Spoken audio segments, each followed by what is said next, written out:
Hello, loves! Welcome, welcome! This is the very last creative live of the month of November. I probably won't do any more until the new year either, so this is very exciting. I hope everyone is having a great time. I think what I might do is lower your height a little bit. See if that's a little better, maybe? You can let me know how this looks, but I've done my Christmas tree! Isn't it so sparkly and magical? I love it. It is giving me life. This is my favorite thing about December, being able to turn on all of my twinkly lights. This is also the reason I keep it up past the 1st of January. Listen, if it brings you happiness, why put it away just because Christmas is over? I don't think those rules need to apply if it makes you happy. Do you see how I'm trying to explain myself here? But basically, I love it. So I hope you like the cozy vibes. I'm doing something a little bit different as far as where I've put the camera. Obviously, my tree is where my reading nook usually is, but I've spread all these pillows around me. I've got blankets. I am having the coziest setup right now. So just because the chair is gone doesn't mean we don't get to be cozy. So if you're not familiar with what a creative live is, let me explain. This is where you get to do focused work on something maybe you haven't had a chance to really prioritize because life has gotten in the way, because this is a super busy season, holidays, hustle and bustle, all the things. This is your chance to do whatever you've been meaning to do, whether that's take some downtime for yourself, color in an adult coloring book or a kid's coloring book. There are no rules. Or I know some of you have done your chores like laundry. Some of you have made dinner for your family while hanging out together. You're also welcome to join me in what I'm doing, which is called NaNoWriMo, National Novel Writing Month. I have not written an entire novel in a single month. Let me just tell you that right now, in case any of you were about to congratulate me. That has not happened, but I've been chipping away at a project that I originally wrote straight out of college. It sounds very young, sounds very inexperienced, but my goal is to breathe new life into it, make it sound a little more experienced, and basically make it a cool book that not just I would want to read, but you as well. So that's what I'll be working on, as well as you may notice that there are a few books over here. I'm going to add this one to the pile since I took that off of the pile of books you're currently balanced on. I'd also like to take some time today to work on reading some of my Book of the Month books. I do think that January through April is probably going to be the time where I catch up on all of my book reading. I can't really see myself reading very much during the months of November, which is already past, and December, which is Christmas everything.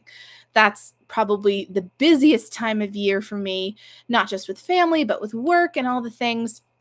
So I don't see myself reading very much during December. However, now that I'm hanging out with you and have that focused time, I can dedicate that to chipping away at my TBR list, which is ever growing.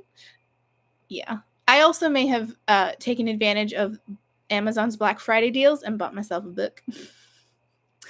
I can't remember the name of it now. I'll have to look it up and let you know what it is. Also, I'm going to post this on Instagram to let everybody over there know that we are live. So give me a second. Get cozy. Get yourself situated while I do this.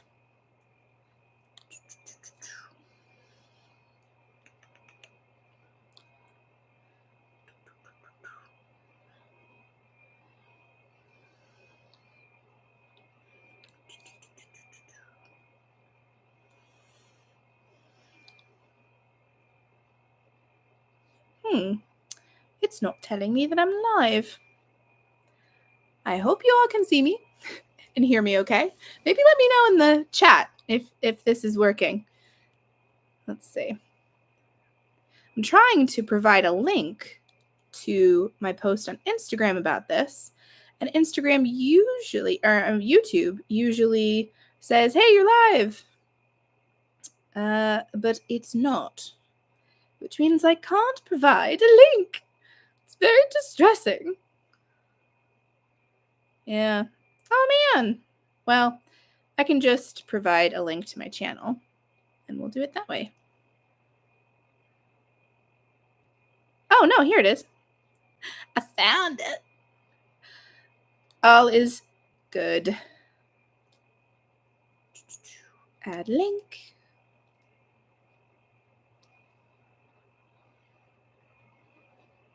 Come hang out. That's what I'm putting. Okay, I think we are all posted. Hello, everybody. How are we doing this evening? Have you all settled from having a harrowing work day? What did your days look like? I am about to fill one of my favorite to-go cups with some chamomile lavender tea.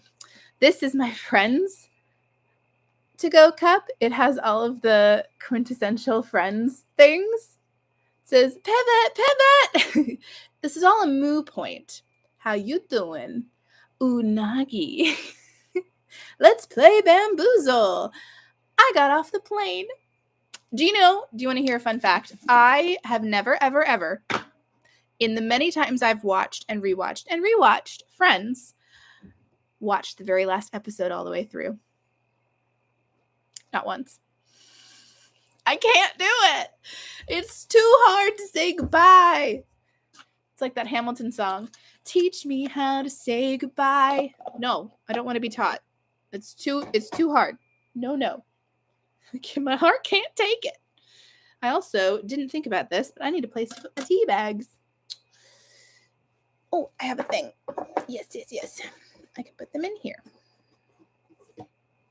Anyway, how's everybody? We're almost to December. How does everyone feel about that? I am normally panicking at this point because it feels like there's so much to do for the holiday season and so little time to do it in. I've done quite a bit of my Christmas shopping, so I feel okay, but I don't think I'm totally done. I'll have to do kind of a take stock of what I've collected. My word, that scared me to death. This is making like a gurgling noise, and I thought it was a bee. It registered in my brain as bee. Run. So you all just saw me lose my mind on live. That's lovely. Hope you enjoyed. Can you tell I may have a slight bee wasp fear? Yeah, it's kind of a thing. Anything with a stinger. But I would love to know, are you done with your Christmas shopping? Or are you just starting? Have you started at all? I know everyone's different. I know some people who wait until like the week of Christmas. And they're not even worried. They're not even panicking. I would be losing my mind. I like to be prepared. Now, granted, I know some people who start in July, which, I mean, I understand the whole Christmas in July thing. That's fine. I have no qualms with that. But that's really early. It's not even that I have any offense to it. It's just like, how are you that prepared? How are you that on top of your stuff that you can think that far ahead? I'm not one of those people. I can think ahead to the point of starting in November, which I feel like is pretty good, right? I can see my Christmas presents that I've collected. They're all back there behind the camera. I have them all in one singular bag so that I don't lose them, because I've had years where I've hidden the presents that I've bought people and I couldn't find them. And it wasn't until after Christmas that I was like, oh, that's where I put it. And then, of course, now Christmas is over and I have to be like, I found your present that you couldn't open on Christmas Day. Just sort of loses something. Loses a little of the sparkle and magic.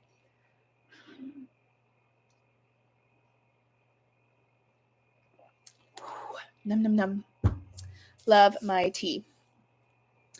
All right, so I don't know how many people are on. Actually, I can check. It says that 2 people are on. Hello, 2 people who are on. I hope you're ready to hang out and do some focused work. I'm torn between whether or not I want to wait and chat a little bit while people come on, or to start the first sprint and then hopefully people will arrive as we're doing it. Maybe you guys can let me know in the chat which you would prefer.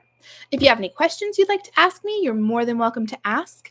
Obviously, we are Christmas themed today. This is the last Creative Live we'll be doing in November. And I probably won't do any more lives through December. I don't want to say never because I might get hit with like, let's do something Christmassy. Let's do a Christmas hangout. I can see myself doing that. But for the purposes of this video, we'll just say I'm not doing any more vlogs. No, I'll be doing vlogs. I won't be doing any more lives, probably until the new year, but we'll see. You never know. Ooh, that could be fun. I just had an idea of doing a New Year's Eve live. I don't know about you, but I'm at the age where I don't go to New Year's Eve parties. Not only do I not get invited to them because none of my other friends are having them, but I'm not going to them either. I would rather just stay home. And in fact, probably not even be that bothered to stay up and watch the ball drop. But if I was doing a live and I was hanging out with you guys, that could be really fun. That could be a New Year's Eve party I could get on board with. So you can let me know what you think of that idea. Monica! Hi! You made it! Hello! If you guys haven't met Monica yet, she is my fellow YouTuber friend. We met on Instagram, oddly enough, not YouTube, but there you go. Talking, I am very good at. So yes, I will be happy to fulfill your wish and chat a little bit. I can tell you some books that I'm, I was about to say watching. That is not the word. Reading right now. I have so many Book of the Month books piling up. It's not even funny. And it's my own fault because I don't know if you know anything about Book of the Month, but it's a subscription service. You pay very few dollars for a beautiful hardback every single month. It's like a perfect present for yourself if you're a bookworm like me. And you can also do things called add-ons. It's a very dangerous concept where you can buy more than just one book for, again, very little money. So I have a lot. You're stacked on many of them. And the last 2 months in a row, I've not only bought just the one book that I would get every month, but I've added 2 more to those orders. So I've gotten 3 books in the month of October and 3 books in the month of November. I don't want to hear it, okay? You know, I have a problem. It's fine. But the books that I'm currently reading, and I do read in tandem. I read books at the same time because I literally have ADD. It's an actual diagnosed thing, and I just can't pay attention long enough. But I'm reading What the River Knows. It's very, very cute. It's spun as kind of like The Mummy. And if any of you don't know this, The Mummy is one of my favorite movies. I would even go so far as to say it's a comfort movie, which I know is very weird to say about The Mummy, but I just love Evie and Rick's love story. Like the characters in the movie are just so wholesome and sweet. I love them. So when I found out that this was supposed to be very similar to The Mummy, obviously I had to pick it up. And then the other one I'm reading is called The Kiss Curse. I've read this author's previous book, which was called The X-Hex. I actually vlogged reading that. I took myself on a solo date, I think, and took that book with me and did a little bit of reading. It was darling. It is spicy, though. So just forewarning you, I haven't gotten to any spice yet, but I assume this will be of the same nature. So just letting you know so that you're going in with your eyes open. But those are 2 of the books that I think I might be reading through a couple of the sprints. Katarinsky, hello! You just made it home. You didn't miss it. Don't worry. We just got started. You're fine. Oh, you like the New Year live idea. Yay. That could be fun. I'm not going to go to any New Year's Eve parties. I can tell you that right now. So if we were to hang out, I feel like I do a lot of introverted activities for being a flaming extrovert. Like, you know, I love doing activities and being an extrovert in the daytime, but once evening hits, I want to be home. I want to relax. I don't want to go out and dress up, and not that I would wear heels anyway, but I don't want to wear things that are uncomfortable when the evening rolls around. I'm too much of a grandma. My bedtime's too early. I'm sorry, I can't do it. Is anybody else relating to this? Please let me know. I'm not alone. But that would be fun. A New Year's Eve party. What could we do? What could we do to make it interesting? I would love, and if any of you know how to do this, let me know. Ooh, am I too dark? I just realized I'm a little bit. I have like all my lights on, apart from the overhead lights, which are just too much. Maybe I'm okay. Anyway, one thought I had, and you can let me know if you know how to do this, because I've seen other creators do this, where they are able to watch a movie in tandem to other people. So you can basically have a movie watch party. I don't know how people do it. Do they do it on Discord, which I know next to nothing about? Do they do it on like Patreon? How do you watch movies with other people at the same time? Do you all just say, everybody push play in 3, 2, 1, go? Because we could do that too. But that could be fun, watching a New Year's Eve movie together and then chatting about it. Maybe like a Hallmark one. I recently, speaking of Hallmark, I have to pace myself with Hallmark movies because they're so amazing. It kind of rewires my brain to expect Hallmark scenarios to play out in real life, and then I get super sad when they don't. So I have to watch them not with caution, but just I have to pace myself. But I watched a new one that came out called A Biltmore Christmas. Oh my goodness. I was actually chatting with some of you on Instagram in DMs because we were watching it at the same time, just happened to. I had posted, I'm watching this and it's so cute. And some of you were like, me too. This is so fun. And so it was a blast to be able to chat and do a conversation in real time as we're experiencing the movie together, because I had never seen it. It was new. And it was darling. If you've never seen it, A Biltmore Christmas, so cute. It takes place in, what was it? 50s? Maybe the 50s? Maybe might have been the 40s. Anyway, the wardrobe department did a phenomenal job with the costumes. It was just so cute. And some of you agreed with me that men's clothing have really just deteriorated over time.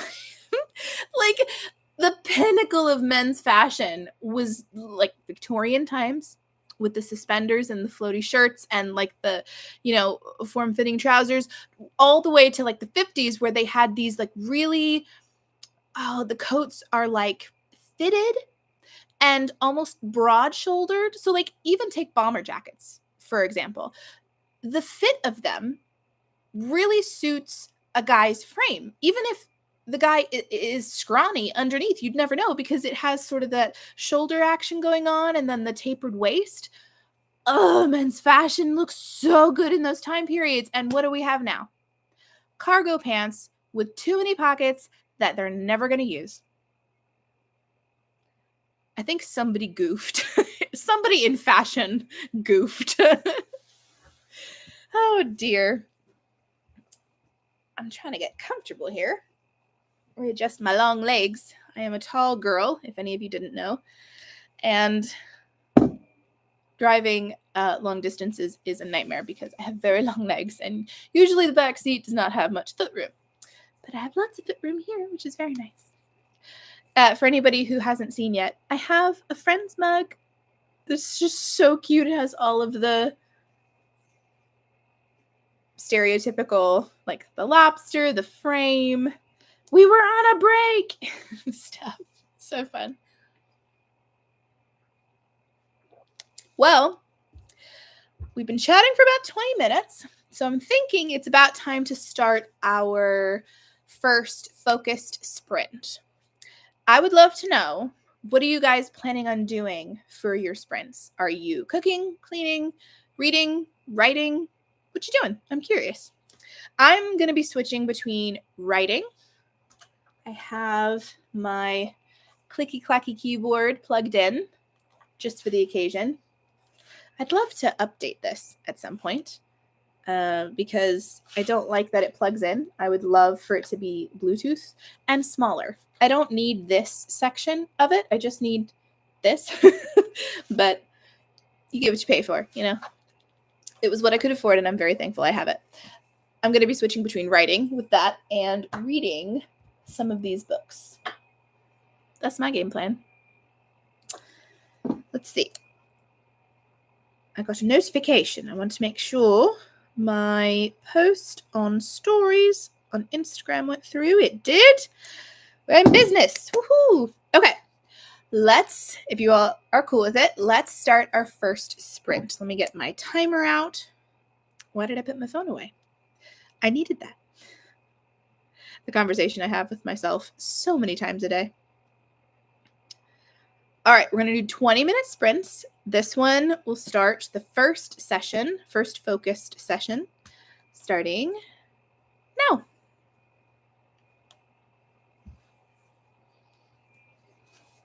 What do I want to do first? I think I want to read.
All right, the first 20-minute sprint is all done. How'd everyone do? How are you feeling so far? I got through to chapter 2 on my book, which is very funny so far. I'll read you a little excerpt while you guys are telling me how your first sprint did. Let me see if I can find it again. This is very sarcastic, which is my favorite thing. Let's see. Oh, yeah. A boy stood there. No, a man, older than Gwyn, but not by much. His dark hair shaggy, his blue eyes bright, even from a distance. He was dressed in all black, his hands still raised toward the front of the room, and Gwyn had no doubt that, whoever he was, his ancestors had absolutely once stared down the business end of a guillotine. You didn't get cheekbones like that without oppressing some peasants. I love it. It's so funny. And then something happens that brought his attention to this room. And he's like, is everyone all right? And the girl, Gwyn, replies, we're fresh out of both medals and cookies. I just love it. The sarcasm is so great. Anyway, I'm enjoying it so far. It's nice to have some set aside time where I actually read. It's not usually something I prioritize, so it's nice to do that today. Katerinsky says, I was doing a million things at once and then managed to write some and then break through a slight rut. Yay for getting through a rut. That's so nice. I've been there. It's not fun, but once you break through, it's like, oh, finally. So that's awesome. A million things at once. I absolutely hear that. That, I think, is my resting state. I don't think I'm capable of doing just one thing at a time. Almost out of tea. Gotta fill it back up. Oops. Apparently I can't open this one-handed. For anybody wondering, I'm drinking chamomile lavender tea. I do have it linked in the description. If you guys are wanting to snag any for yourself, it's so cozy and it tastes really good. I'm the kind of person that doesn't like floral. Oops, just hit my laptop. I don't really like floral tastes or herbal tastes, but I love warm, kind of desserty tastes. The chamomile is what gives it that desserty feel, but the lavender is not so floral that it makes it too much. I really like it, and it's very calming. I think it helps me sleep. Not that I ever really have trouble sleeping, but it definitely helps me wind down. And I would much rather have tea than something like hot chocolate that's full of sugar and things like that. Anyway, I like it.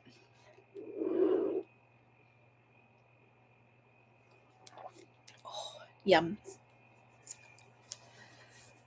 There are 7 of you now. Hello. Welcome. For anybody who has no idea what's going on or would like a refresher, this is a creative hangout. It's NaNoWriMo themed, which stands for National Novel Writing Month. That's what I'm participating in. I did not write a novel all in 1 month. So I just want to disabuse you of that notion. I didn't get there, but I'm chipping away at a project. But for now, I took the first sprint and decided to read a book that I just haven't prioritized reading. I have a lot of book of the month books stacking up and just wanted to get a little bit of reading done for the first sprint. But I think for the second one, I'm going to start working on my project, which I haven't really come up with a name for. I come up with the code names for all of my other books, but this one I just can't think of one. I'll get there. It's fine. But if I were to describe the story to you, it's sort of a combination between The Mummy and Indiana Jones. It takes place in the 1930s, and there's a lot of historical things that I am not well versed on, which I think is part of why it's taking me so long to get through writing it, because I have to fact check so many things. I mean, it takes place mostly either in England or in Egypt, neither of which I've ever been to. And it takes place in the 30s, so modes of transportation, technology, it's all different. The last time we had a live, I had to look up and see if telephones were invented in the 30s, and if so, how did they work?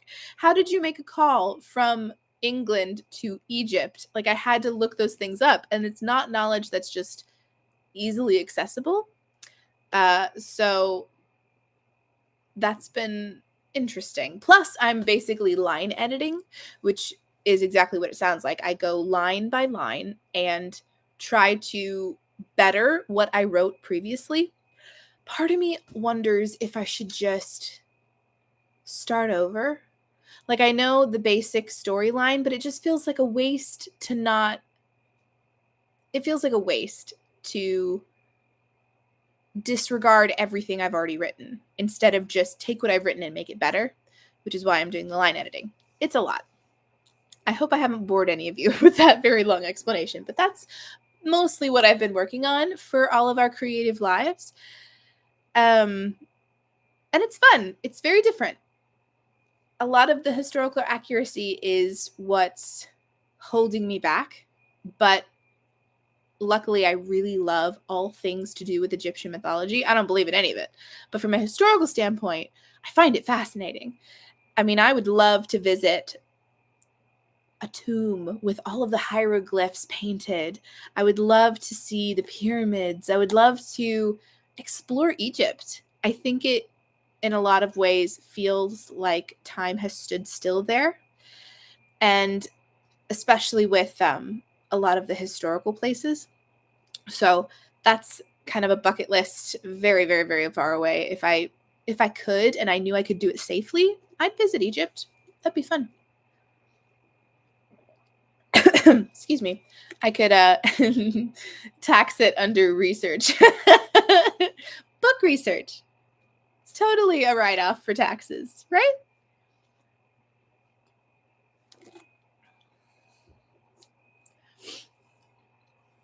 Goodness me. But anyway, that's what I've been working on. I'm trying to think of what I wanted to talk about. Oh, yeah! I remember what I wanted to talk to you about. Okay, so something new has happened that I just announced on Instagram today. So if any of you don't follow me over there, Instagram is a great place to get first-hand announcements. Basically, I poll you all the time for your opinion on things. I usually announce schedules for uploads or input, things like that over on my stories on Instagram. And today I announced something very exciting. I've decided to start a little side business. It's called Sable Rose Shop. So it's the same name. If any of you remember, I used to thrift things and sell them on this Instagram profile. It ended up not being very profitable because I would find a lot of inventory, but people weren't really buying. I don't know if it had to do with my prices or just what I was picking up, but it didn't work, which is fine. You learn as you go. But I just, instead of deleting that profile, saved it for a rainy day, deleted all the old photos, and have recycled it to be my new business for resin bookmark making. So if any of you are bookworms, this is perfect. I'm starting off with bookmarks, and the plan is to expand to other things eventually. But bookmarks, as far as making them goes, are relatively easy and aren't huge projects that would take up a super big amount of time. Again, this is a side project, so it comes second to my main job. But my reason for starting it is to earn a little bit of income on the side. And the reason for that is I've mentioned that I'd like to create merch for you. It's been on my heart. It's been a dream of mine for years, and it's almost within my grasp. I need to make a website, and I need to have an LLC. It's all for tax purposes. But that costs money. And so my idea is that through this bookmark resin making, I'll be able to earn that enough money to buy the website, buy the LLC, and give you guys merch. I've been designing things just on the side. I have a design. Oh, I want to show you so badly. I have a design that I think you guys will really love. I have Christmas designs, and I just don't know if I'm going to be able to earn enough to do it by Christmas, but we'll see. If you would like to support that endeavor, or if you'd just like to gift yourself or a fellow bookworm a bookmark, I'm making them custom. So if there's a color you like you don't even have to be super specific. You could just say, I love this color, or I love this. Sorry, someone downstairs is squeaking the door. I don't know if you could hear that or not. It's a very loud door. And it's right under my stairs, so you can hear it loudly. Basically, the bookmarks can be relatively any color. I can add glitter, I can add sparkles, I can add gold or silver foiling. I have a friend who wants to make it book themed, so she's given me the book that she really likes, and I'm going to put a quote from the book in the bookmark. Basically, the options are endless. They're fully customizable. And on that Instagram account, Sable Rose Shop, you'll be able to see some pictures of bookmarks that I've already made. I had an order placed by someone, and it was quite a large order, so I made sure to take photos. It was so fun to do, and I'd like to keep doing that. So if you have any interest in resin bookmark making, and would like to buy yourself a bookmark or a friend, they are only $12 each, plus shipping. But I just lost my thought. Depending on where you live, shipping would apply. If you live in Ohio, in my area, shipping wouldn't cost much, if anything at all. But yeah, I just thought I'd share that in case any of you were curious. I announced that today, and I'm very excited about it. It's so fun to do creative things. I always like to say that I have creative ADD, and even though I have real ADD, the creative part is very real because I cannot pick just one creative outlet. I love writing. I love photography. I love videography. I can edit. I can draw, paint. Basically, if you ask me to create something, I can pretty much do it. And if I don't know how to do it, I pick it up pretty quick. So those kind of things feed my soul to the max. And between the bookmark making and making merch, that would just make my soul very happy. So that's my spiel. Just wanted to let you know about it. And I'm going to see if there are any questions. If you have any questions, honestly, about anything, you're welcome to put it in the chat. You can let me know if there are any topics you'd like to discuss. I would like to know from you, what is your favorite Christmas movie? The movie that you have to watch every single year, the movie that you cannot go without watching. Whether it's a comfort movie, it doesn't even have to be Christmas themed. Some people have a movie that they watched around Christmas that had nothing to do with Christmas, but therefore it was a Christmas movie because you watched it around that season. For me, I've mentioned The Holiday, which is one of my favorites. I actually have it over here, sat ready and waiting to watch. But I have a few Christmas movies that I flit through White Christmas is a staple. Have to watch that every year. Christmas with the Cranks. Have any of you watched that?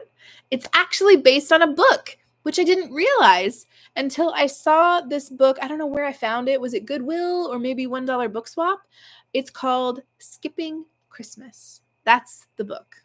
I forget who it's by, but it's a really well-known name. It's a very short book, super quick read, and honestly, the movie stayed pretty close to the plot of the book. But of course, Tim Allen gives his own flair to the humor, and I really think he exacerbated the character that he played in the best way possible. Sort of like Robin Williams would. He would take a script and he would do takes that the script spelled out exactly, and then he'd say, okay, can I play now? can I make this a little extra fun? And that's, I think, what Tim Allen does, and he just played that character to perfection. So if you've never watched Christmas with the Cranks, highly recommend. What other movies do I watch around Christmas time? There's one, it's not, well, it takes place around Christmas, but it's not really Christmas, if that makes sense. Like, you wouldn't think of the movie and think, oh yeah, that's a Christmas movie, but it takes place around the holidays. Everything is lit up in Christmas lights, things like that. So in my head, it still counts. It's called Just Friends, and it's got a very young Ryan Reynolds. I don't know if any of you have seen this. It's very funny. At the beginning, he has well, how do I say this without sounding offensive? He wears a fat suit. His younger character is just friend zoned to the max. He's not, what the world would consider attractive. He's hopelessly in love with his best friend, and she doesn't see him that way. And so after a humiliating moment where he basically admits that he liked her, and she just is like, I love you like a brother. Oh, ouch. Right in the heart. He storms off and says, I'm going to be somebody. And then it skips to the future.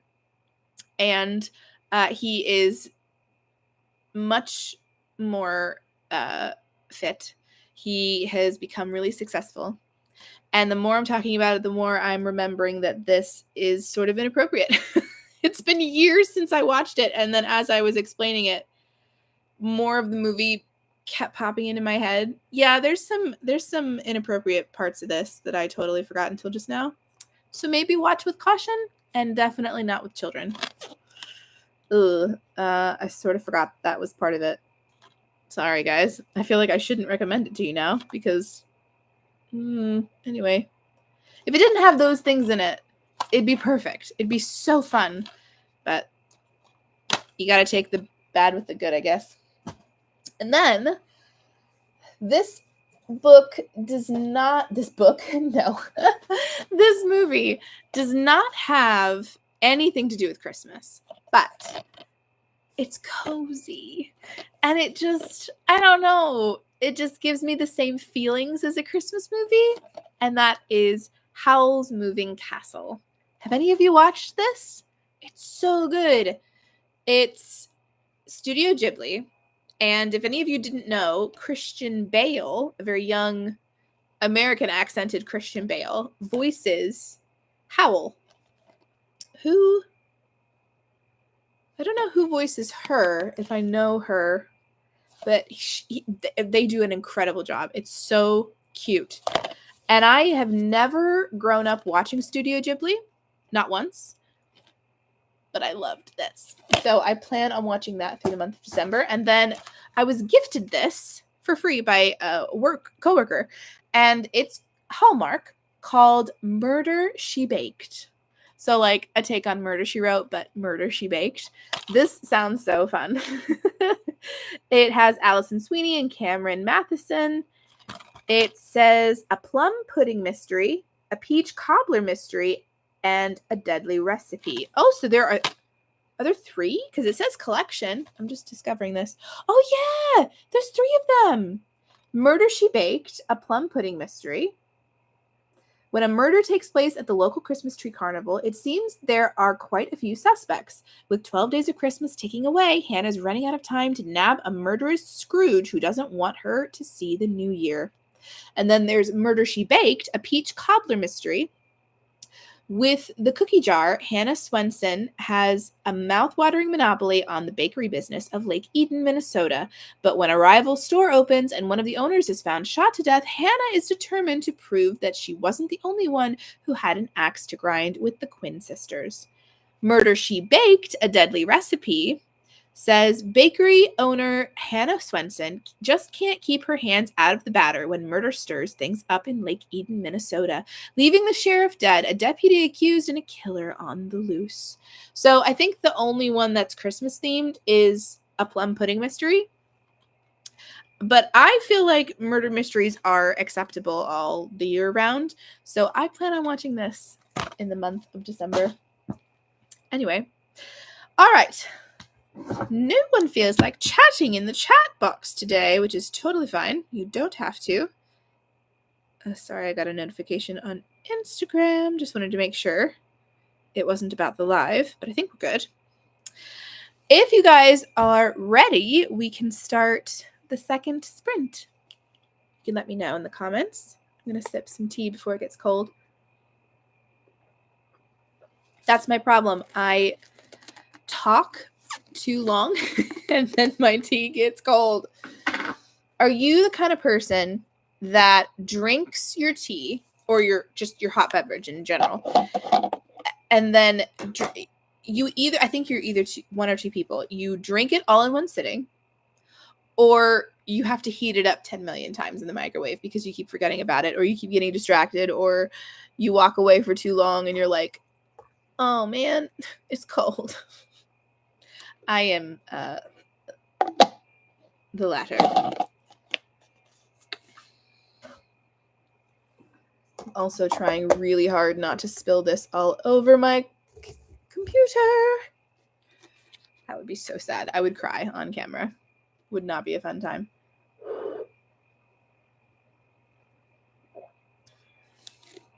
Yes, I love when my tea is hot.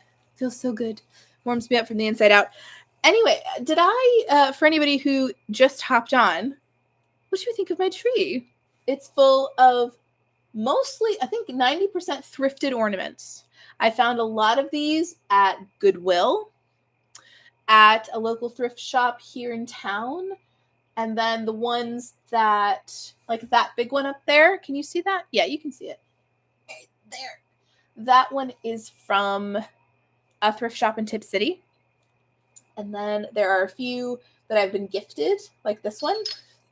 This one says, please do not annoy the writer. She may put you in a book and kill you. I think it's so sweet. I love it. It's very accurate. Never anger a writer. He will live to regret it. And then what are some good ones? I've got so many pretty ones. These are from At Home. These were a collection of like 10 or so, and those were from Goodwill at a discounted price. And then there were some, these pretty ones were from At Home. Basically, I gravitate to anything that catches the light. So gold, silver. I love wood accents, brass, anything that looks historic. I just love all the things. It's so fun. My tree, however, has seen better days. It's from the Dollar General. And I bought it out of college for $20. I remember, because $20 at the time was a lot for me. Still kind of a lot for me, if I'm being honest. But this guy, I call it my Charlie Brown tree, because it really, I mean, it sheds so many pine needles every year when I fluff it out. I don't know how it still looks relatively full. It does look sparse when it has nothing on it, but once you put the ribbon, the garland, I have wood garland, wrapped around. I've got ribbon wrapped around. And then once you put all the ornaments on, you can't even tell. It looks really nice. On camera especially, the light sort of filters through the blank spots, the bald spots. But I did hear about a trick that I haven't tried, so I can't say if it works, but it sounds like it would work. You basically take feather boas of the same color as your tree and stuff it between the rows of branches, and it will fill out your tree without looking ridiculous. I think that would work with a white tree. I don't know if that would work with a green one. Obviously, we're talking about fake trees here. I don't know. I've never tried it. But it is a thought for when old Charlie Brown Christmas tree here gives up the ghost and needs a little help. But if you've ever felt like you had to buy the most expensive, beautiful tree, let this be an example of, no, you don't. You can buy a very cheap tree and make it look glamorous. That is my whole philosophy behind thrifting. You don't have to buy brand new, super expensive things to be current or trendy. You can go to a thrift store, buy things that are pre-loved, and if you hunt right, you can find things that are beautiful, practically brand new. And especially with styles, I don't usually go with trendy things because trends end way too fast and it just makes you feel like you've wasted your money. With something that's eclectic or timeless, it literally saves you money because you don't feel like you have to switch out your style every year to keep up with what's current. So if you've ever struggled with that, I know I definitely struggle with some FOMO in regards to what people have, what I don't have, what I would like to have in regards to, comparing my life to someone else's. It's okay to have a Charlie Brown tree. It's okay to have all of your ornaments thrifted or bought at discounted prices. Nothing wrong with that. It's still beautiful and it still holds a lot of Christmas magic and it makes me happy. It's sort of like, what's the word? It's the opposite of a ding to your pride. How would you say that? It's like a pat on the shoulder to my pride to say, yeah, it's all thrifted. Yeah, I got it at a super cheap price. Thrifting is like a medal of honor for me. I don't know why. Katerinsky, you drink your tea cold, or are you just talking about a drink in general? Because if you're drinking tea cold, I don't know if I can get on board with that. Iced tea, like that flavor of iced tea, I can understand that, but I don't think I'd ever want to drink this chamomile lavender tea cold. That doesn't sound very good to me. I prefer it warm. But everybody's different. But I'm curious. Katerinsky says, I used to thrift, but thrift stores became like department stores and raised their prices. It used to be more fun. Treasures for like 50 cents. Oh my gosh, I know. That's okay. Here's a little you can let me know what you think, but here's partly why I stopped posting thrifting shorts. I think I'm going to start them back up here in December, mostly because people loved them so much and seemed to miss them. But Goodwill thrifting doesn't feel nice anymore. My town was one of the last Goodwills to hold on to their good prices. And all the while I'm shopping at Goodwill, people in my comments are telling me, oh, my Goodwill is so expensive now. And I felt so bad, but I thought, okay, my town is going to hold out. Well, that didn't happen. Around fall time, I went looking for fall decor. And I am not kidding you. I saw some Dollar Tree items priced at $10. And I just don't feel good about that. I don't feel good about promoting that. But on the one hand, people love Goodwill. And if you hunt enough, you can still find good things.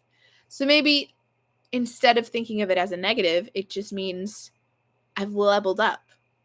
challenge accepted. I can notch my treasure hunting up a few. all about perspective.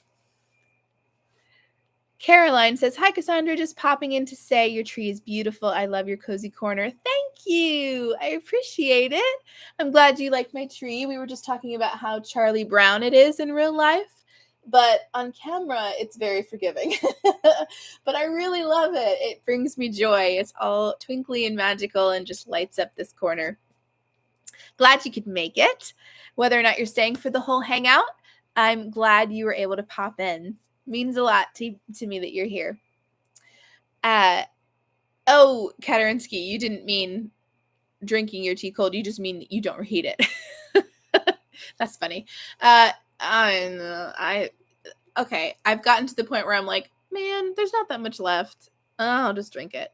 But if it's a full cup, I just don't think I could drink it cold. I don't think I could. It has a special meaning for you. My tree? Yeah, it does. It takes me back to a time where, I was in college and independent for the first time, and it was one of my purchases that I bought for myself. It was one of the first homey purchases that I made away from home. Yeah. It served me well, and it's still standing. Don't ask me how. Well, how does everyone feel about starting Sprint 2? Let me know in the comments. Anybody good with that?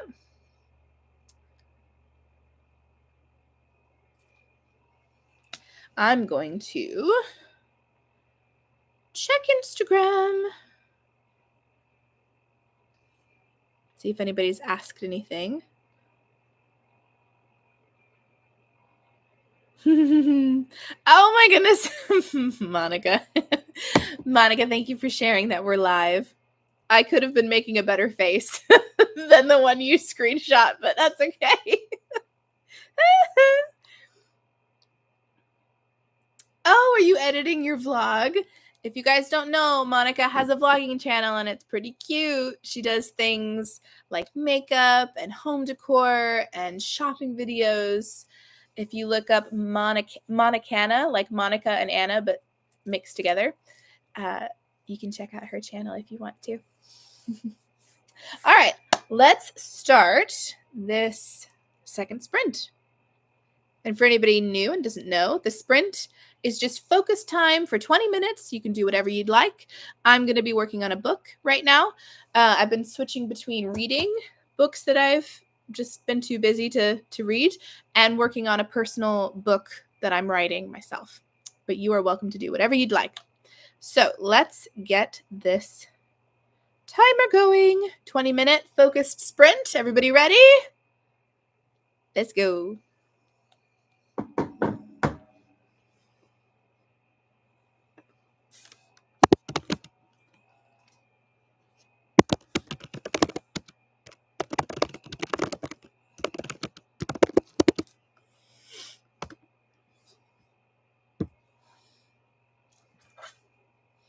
Get my click-clacky keyboard.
All right.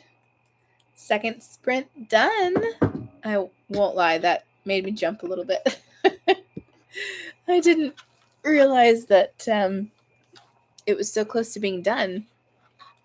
I also think I might lower you again, just one more level, because I feel like I'm a floating head, and that's just not the vibe I'm going for today. Is that better? Maybe? Sort of something? Anyway. How did everyone do? How's your sprint going? I have something stuck. There we go. How'd everyone do? Caroline, I'm still here. That went way too fast. I know. 20 minutes goes by in a blink.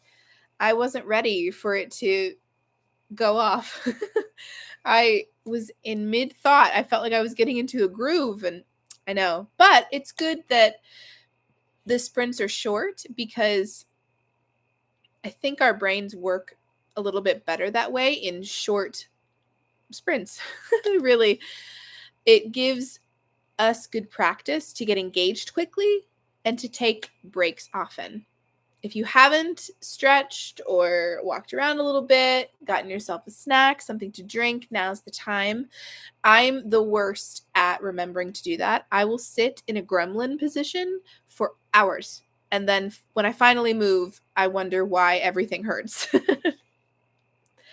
Katerinsky, yeah, that goes fast. I know. 20 minutes is not that long. It feels long, and then you get into something.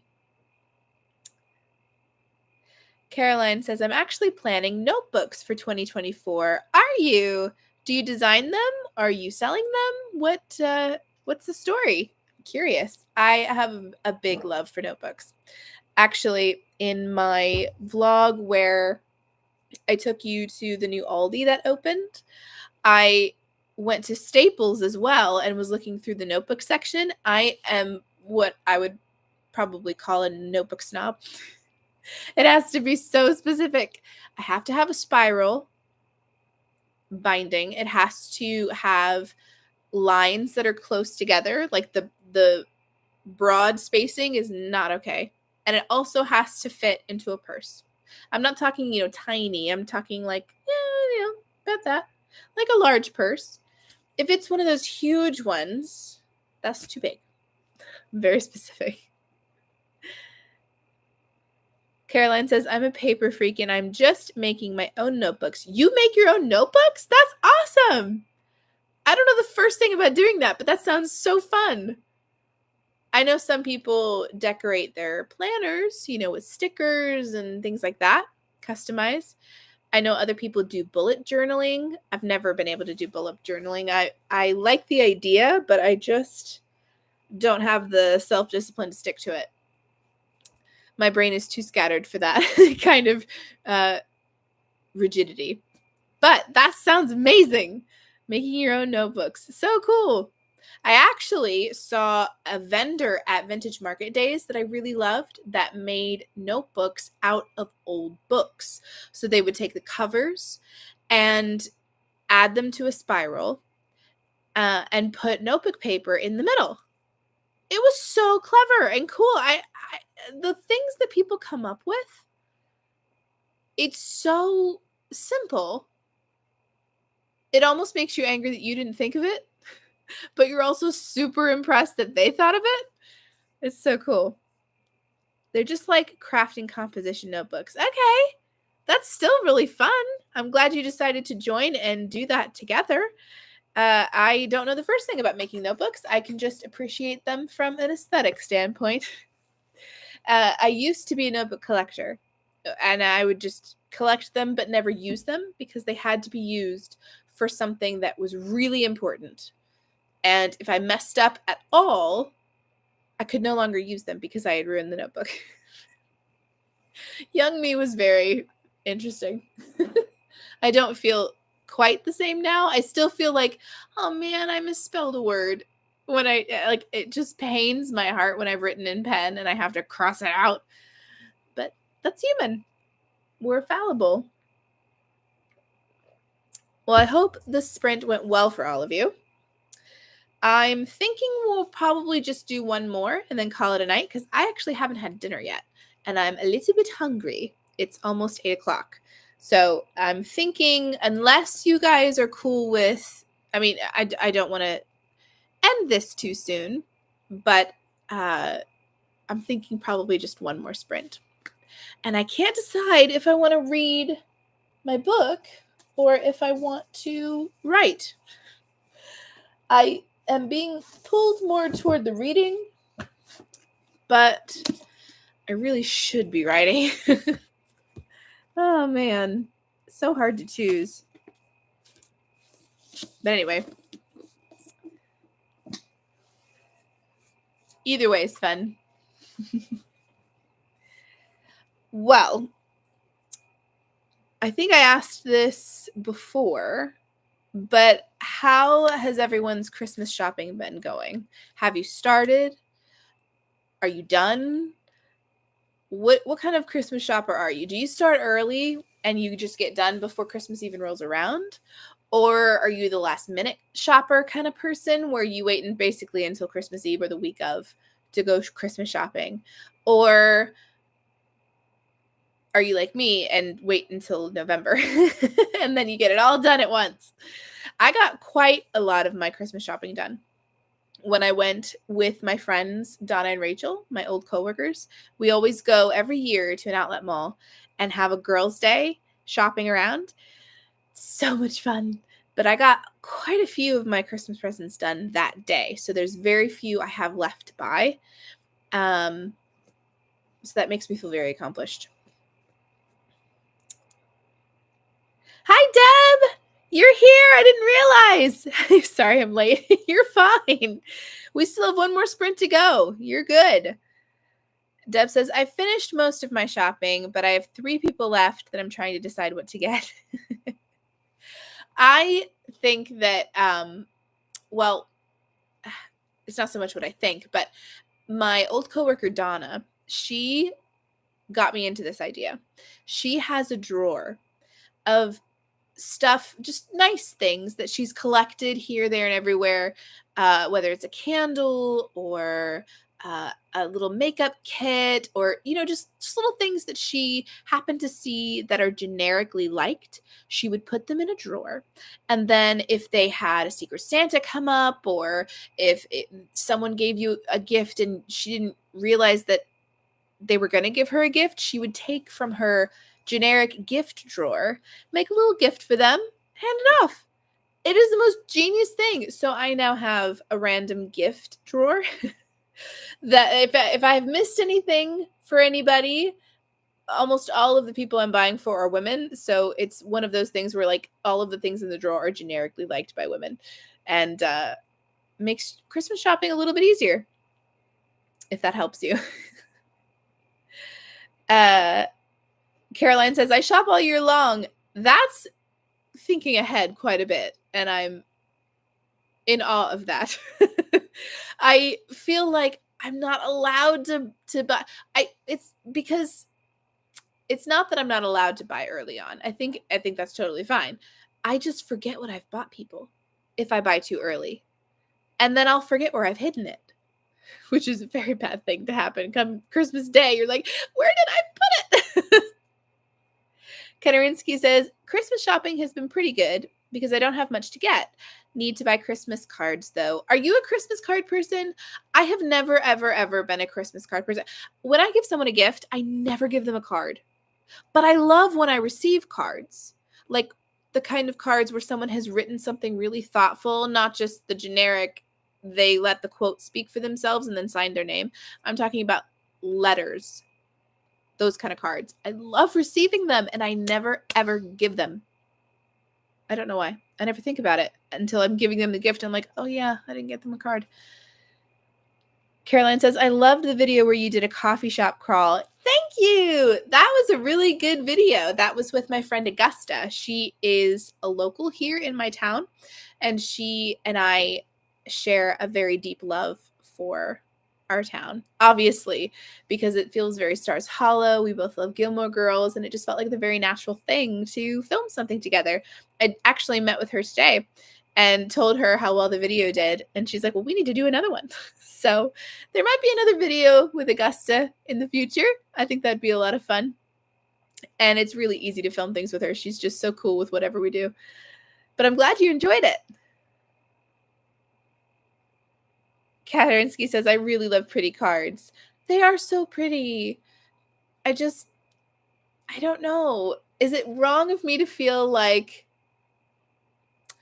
they're kind of a waste of money? Not because it doesn't make someone feel good when you've given it to them, but what happens to the cards?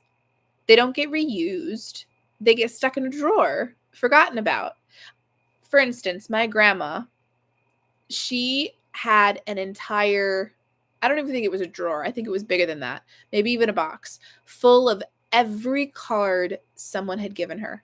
Just all over the place, like birthdays, Christmas, holidays. She kept cards from everyone who sent them to her.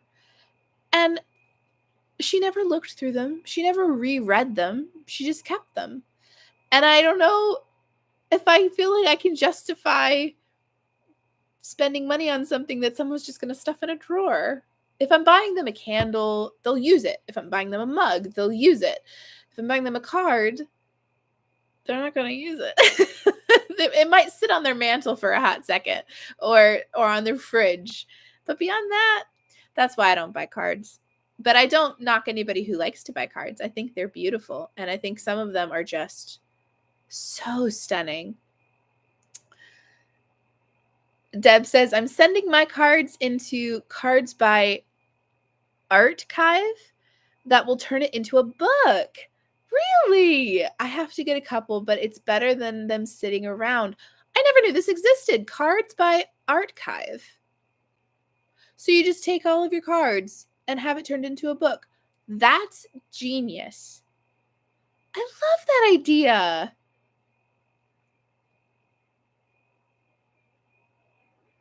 Katarinsky says, yeah, that's why I like really pretty cards, like the papyrus cards or an independent maker. They have to be very nice. Ooh, okay. So you've got card standards. I see.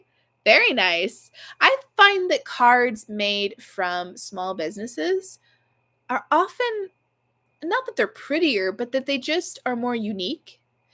There is one kind, I don't know who makes them, but they're often found at Cracker Barrels, sometimes hospitals. They carry this brand of card. And it's so beautiful the way it's written. It's almost like a non-rhyming poem. The way the sentiments are written, they're really long. So like you have almost 2 to 4 folds of just beautiful words, sentiments about whatever theme you've chosen. And it's like it's taken it from your own heart and put it onto a page without you having to do that. Oh, I wish I could remember who the author or the company is. But I like cards like that, either with a really cool, like funny design that you just don't see generically, art featured by, local artists or independent artists, or cards that have just beautiful sentiments that aren't the typical generic 4-lined Hallmark greeting. Not that those are bad, but I like something that's a little more heartfelt. I guess I'm a card snob too. I didn't realize how particular I was until you got me talking about it. Caroline says, I display the cards and save them. To me, they're artwork. That's true. I can see that.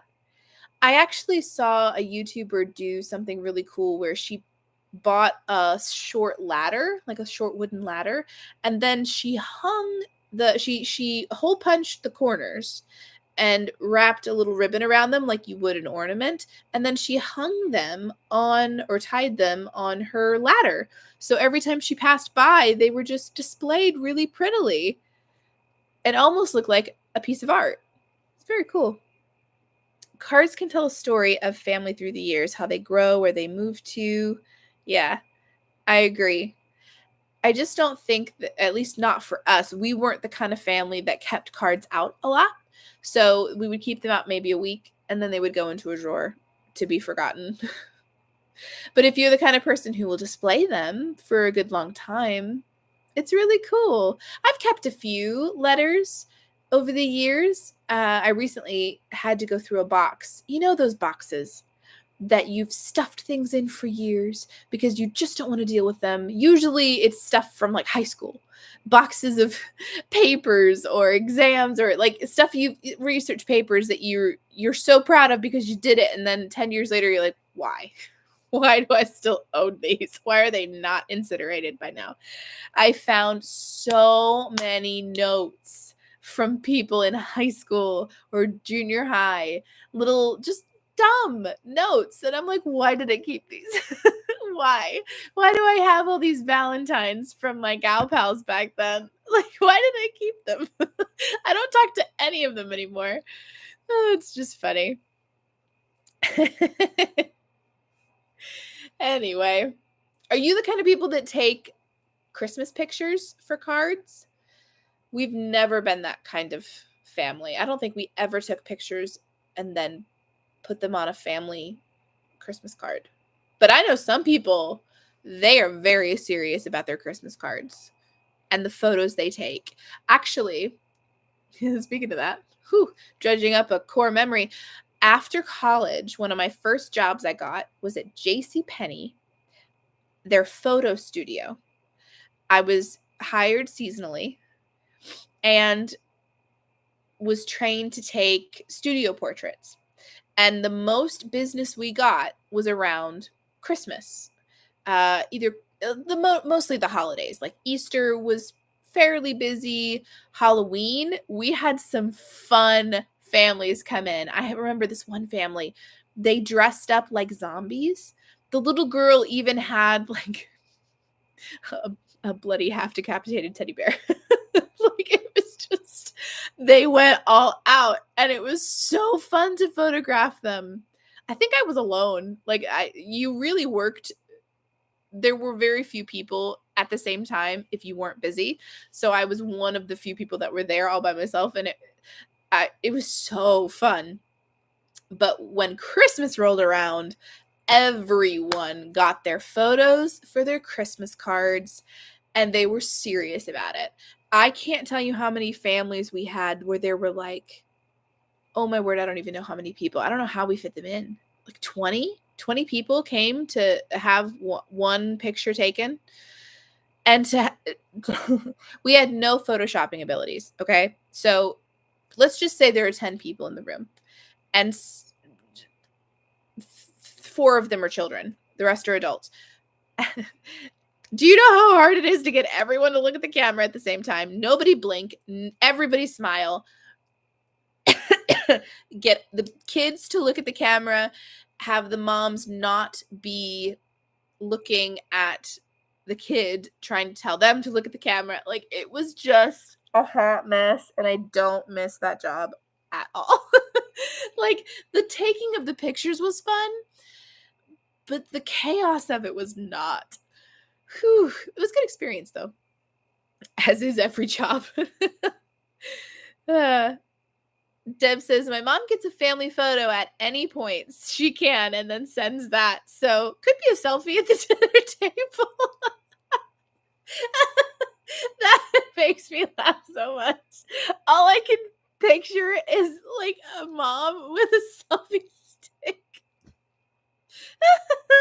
That's so funny. Hey, whatever works, man. You gotta do what you gotta do.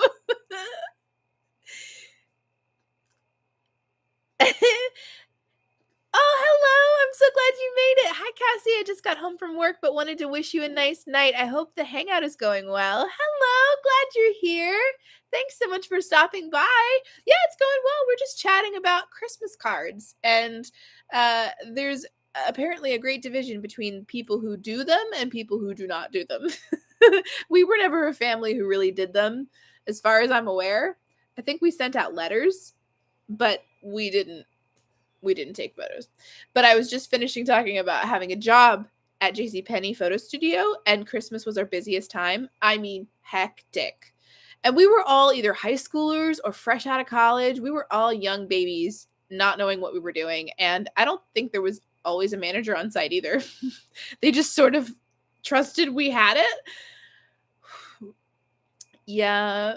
Anyway, but yes, Christmas was crazy that time of year because everyone wanted to get their Christmas card pictures taken. And then, oh, you want to hear the awkward seeing people I knew come in, but they didn't necessarily recognize me, or they recognized me and pretended they didn't know me, or like it was a previous acquaintance where like we were friends and then we like broke off the friendship and now we're both adults and it's awkward. It was just like the people you met. Anyway, it was fun. Looking back, it's fun. Deb says there's my parents and then 7 kids, including me and spouses of my siblings. So we take what we can get with photos. Do you know at Thanksgiving, I went to Indiana to visit family for Thanksgiving. I didn't vlog it or anything, but we took photos together as a family. And one of my cousins was trying to wrangle everybody. And she sent me to be the messenger because she's like, no one will listen to me if I go out there and tell them it's picture time. You go do it. So I went out and I was like, okay, don't shoot the messenger, but it's time to take photos. Okay, come on. And surprisingly, they all did it. So her plan worked. We took pictures with all the girl cousins, took pictures with all the second generation cousins, all the boy cousins. It was just really fun. And I really liked the photo. I think I posted the girl cousin photo on Instagram, just in stories. But it's so cool to see how the OG girl cousin gang has grown, because I was one of the youngest of the cousin group. My brother and I were the youngest. The oldest was, how old was she when I was born? She had to be a teenager, maybe 14. So there was quite the age gap between me and my older cousins. But now that we're all adults, even though we're still sort of in different life stages, like my older cousins are mostly moms, they're all married. I'm still single with no children, but there's something to be said about everybody being adults. And all of a sudden the playing field is the same. And I love that. Once you hit, 28 years old, age kind of becomes irrelevant. And I can tell you, I have friends who are all different ages from me, from younger to older. I mean, Donna and Rachel, for example, they're older than me. They're old enough to be like my mom or my aunts. And it doesn't matter. We're still friends. And we still get along great. I just love that. I love that age doesn't matter once you hit a certain point. But yes, the family photo taking was interesting, to say the least. Everybody being like, oh, I don't like that. Let me try a different pose. Oh, what was my face doing? Or, oh, it's just when you get a bunch of girls together to take photos, it's always going to be a little funny. But anyway, all right. Are we ready for sprint number 3? You can let me know. And also, for anybody new hopping on, what are you doing during your sprints? Are you just hanging out, taking a nap, doing the dishes? What are you doing? I am very curious. Y'all are ready. Okay. I just put my phone down. Let me pick it back up so I can start the timer.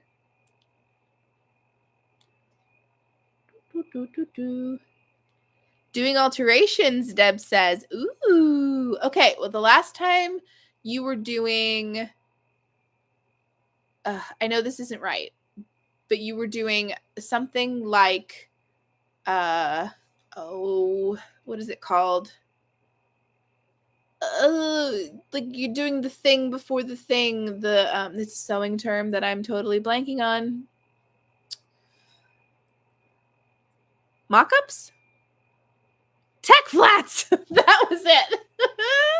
Thank you. Thank you for not letting me flounder for too long. I appreciate that.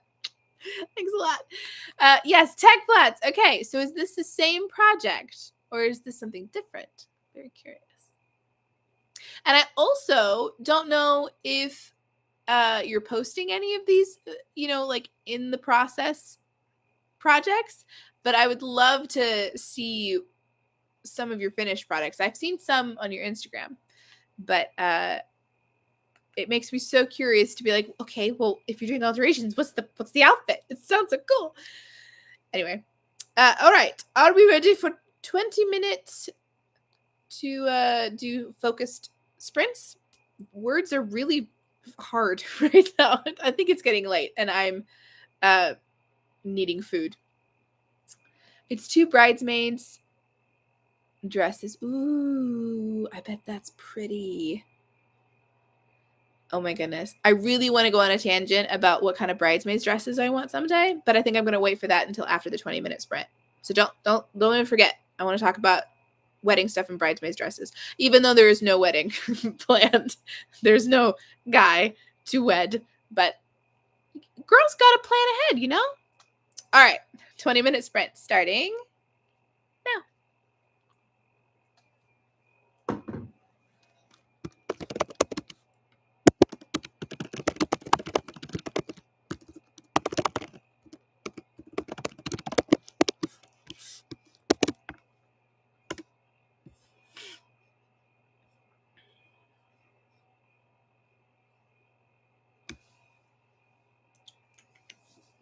I'm going to read this time.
Mm. Okay. I'm live on YouTube right now. Thanks, though.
All right, our final sprint of the night is done.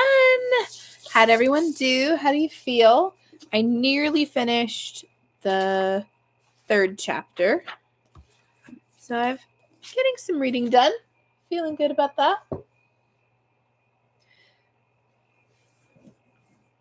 Part of me really wants to, maybe come January, do some lives that are reading themed. So instead of doing something creative, we can read together.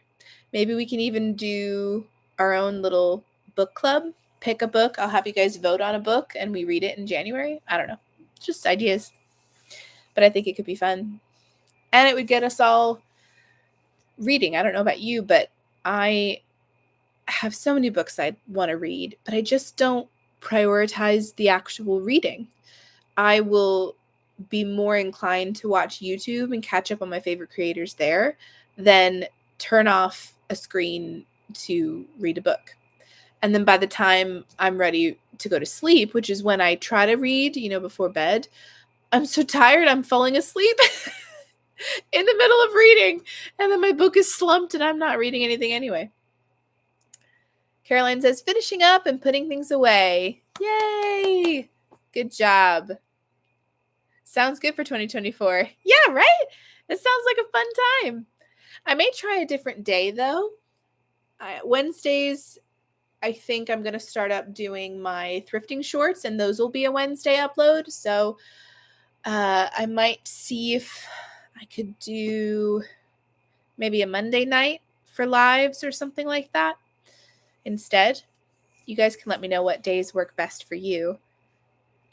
But I don't want it right up against Wednesday or right up against Saturday, because apparently with the YouTube algorithm, if you were to upload 2 days in a row, the second upload would swallow the first one and YouTube would no longer recommend the first upload to anybody. It can only prioritize one at a time, which is why people spread out their videos. If you didn't know, now you know. Katarinsky says, the reading live would be fun too. Good, I'm glad you're up for it. I think that would sound really nice. We'll just have to pick some books that we can vote on.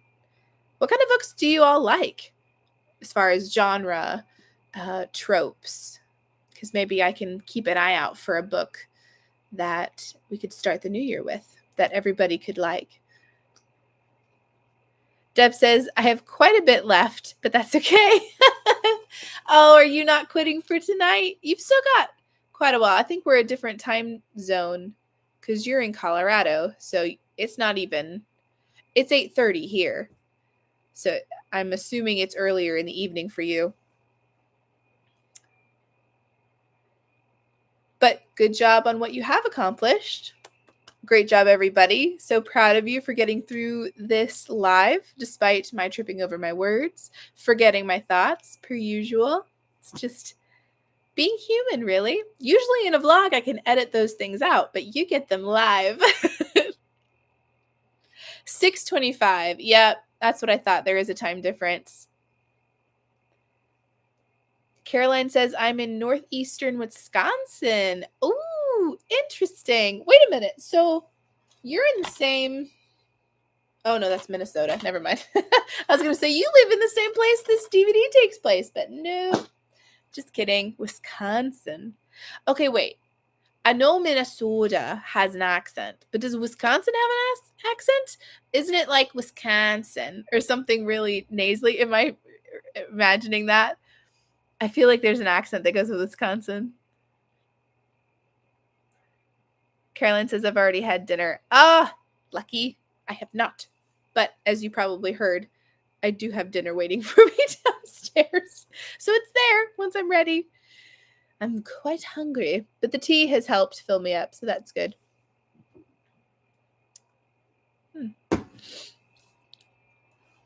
I feel pretty good about today. I was going to say I feel really proud of what I've written with my book project. This being November, I wanted to really focus on it being NaNoWriMo, but this story is just such a sludge creatively. So I'm glad I was prioritizing working on it. But I will be honest, I've been writing other books. So my YA fantasy that you guys know, codenamed My Night Sky Project, that is supposed to be a 3-book series with a random, can read it at any time, takes place in the same world, but totally different characters kind of story. I don't know if you'd call it a novella, because novellas are supposed to be shorter, and I don't know if that one will be shorter.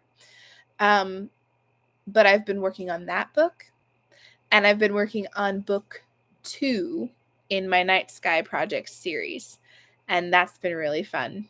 And I'm also ramping up to start agent hunting for my chai project, and I have no idea what I'm doing. I'll be completely honest with you. I could fake it and be like, I've got this, I've got it totally under control, this is going to be easy breezy. I don't know what I'm doing, and that's okay, because that's real.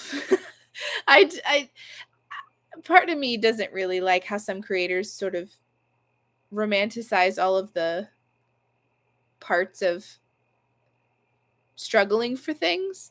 As long as you're not focusing on it all the time, I feel like it's okay to mention that you're learning as you're going. You're flying by the seat of your pants.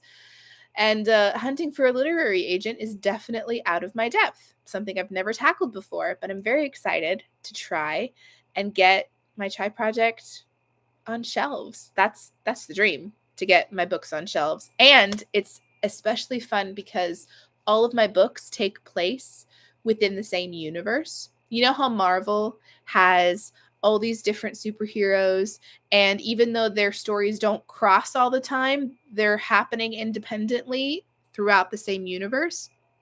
Well, that's how my characters are, my different books. They're all happening at different points in time, at different independent sections, but they're all happening in the same universe. And at some point, if I can get it to go that way, I'd like my characters to cross in one book, or to bleed it, like to have one person's story bleed into another. I think that'd be so fun, and it would be kind of an Easter egg. So things that wouldn't necessarily make sense in my chai project would be Easter egg nods to my Night Sky project, but only people who know that they're in the same universe would know that. And then when the crisscrossing of characters finally happens, everyone's minds are going to be blown and be like, oh my goodness, I didn't realize, but that's the moment I'm working toward. So we'll see if that happens. Oh, the Shadows Lair. Hello. It seems I subscribed and joined in right at the end, but hello. Glad you can make it. Hello. Thank you for subscribing. I appreciate it. Glad you're here. You are here at the very tail end of it, but that's okay. I post every weekend, so you can always catch up on vlogs. And I'm planning on doing a live, probably, well, we've been talking about it.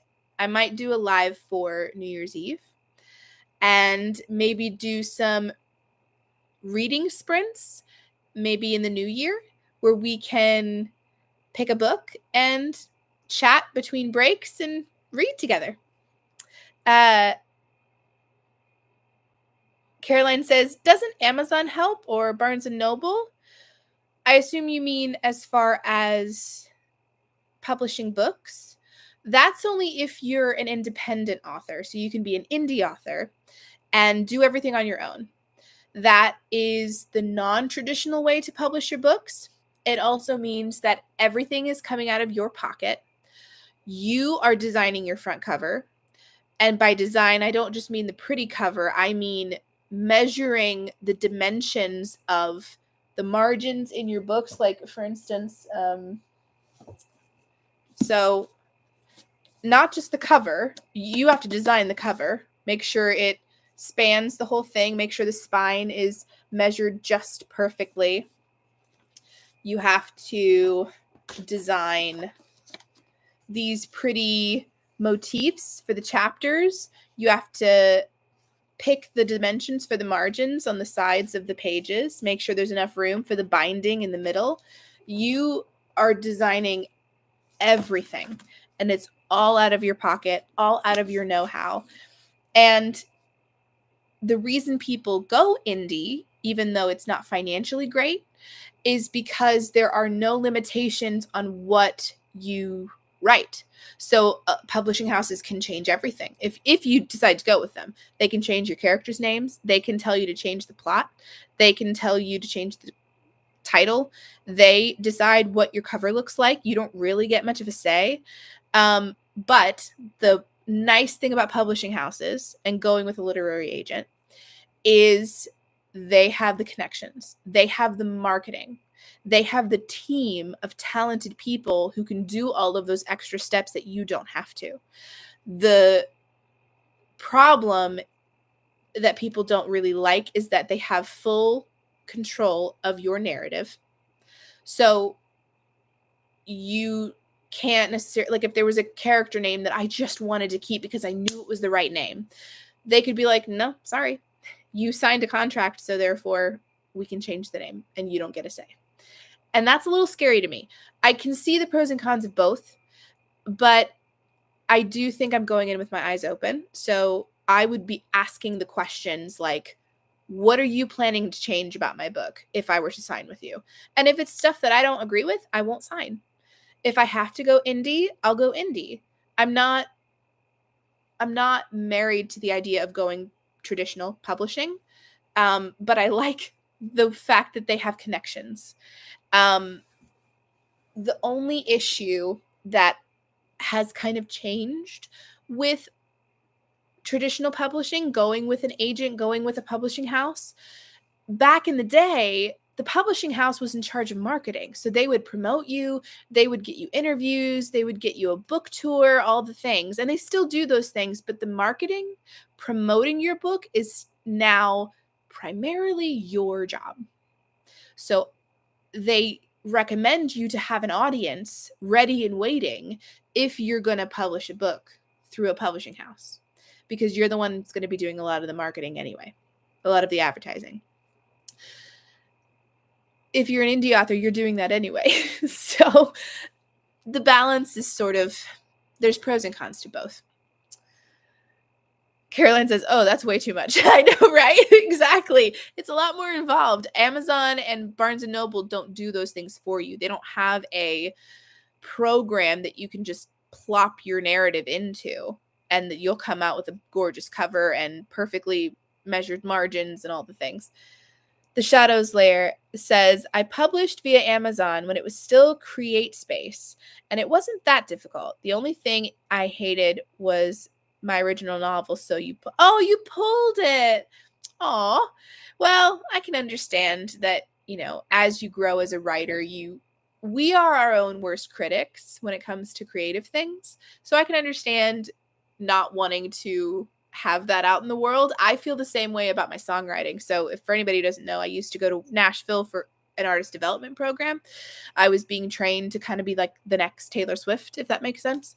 Obviously, my life went a different direction, but I was trained to be a songwriter, a performer, all the things. And that's probably why I am very comfortable with the camera. But the songs that I wrote, a lot of them, I don't want anyone to hear because my voice sounds really young. I sound like a kid.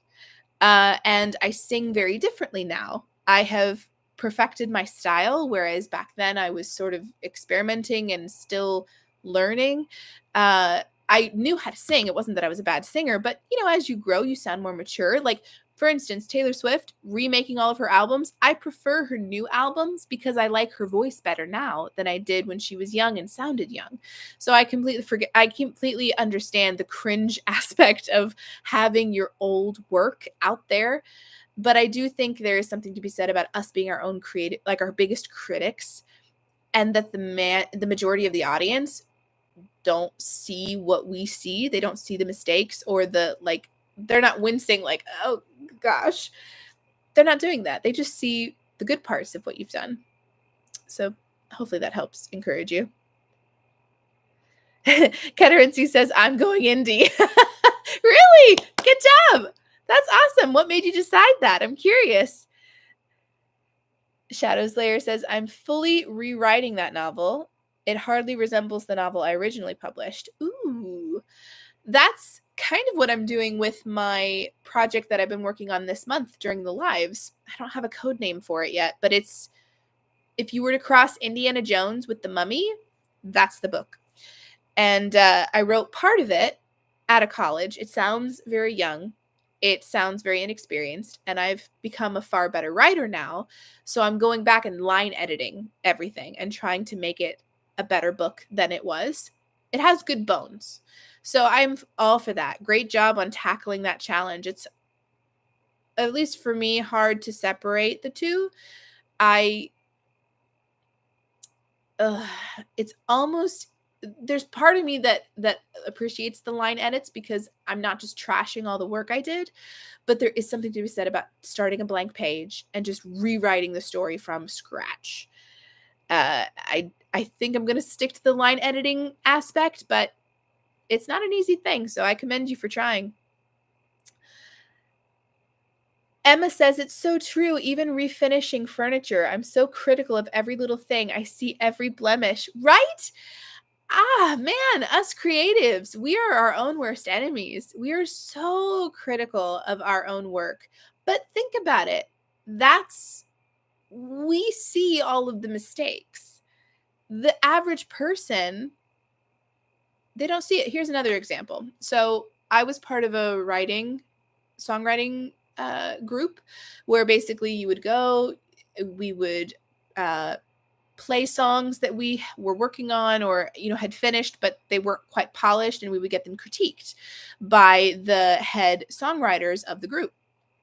And they would give us feedback. They would tell us, what needs tweaked, things like that. But those people were intense, analytical people as far as songwriting goes. The average listener on a radio station, listening to a radio station, is not going to psychoanalyze every little thing about a song. So songwriters are innately story snobs, so we have a different standard that we hold our writing to than an audience member would hold. Their standard is, I want a song that I can either dance to, sing to, feel something, or just enjoy, maybe even fall asleep to. Those are the qualifications. I want something that makes sense lyrically. I want it to sound like it has sort of a narrative, but it doesn't necessarily have to if it has a great beat. Like, the standards are totally different. Same goes with art, with writing, with whatever creative thing you're doing. We are psychoanalyzing every little detail, and then the average audience member, the person viewing your art, isn't going to see any of that.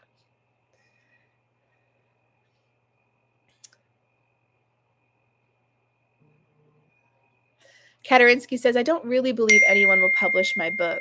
Oh, really? I can understand that feeling. Sorry, I got a text and it's going to ding again just to let you know because I'm not answering it. I have that fear. I really do. I have that fear that I've done all this worked so hard on creating these stories, brought these characters to life, and no one will want to publish it. For instance, if you want a good example, 2 examples. J.K. Rowling, she got a bajillion no's before she got 1 yes. She pitched Harry Potter to so many big names. And they were like, no one will love this. No one. This is not good writing. This is not a good story. No one will like this. No. And there was 1 person that liked it.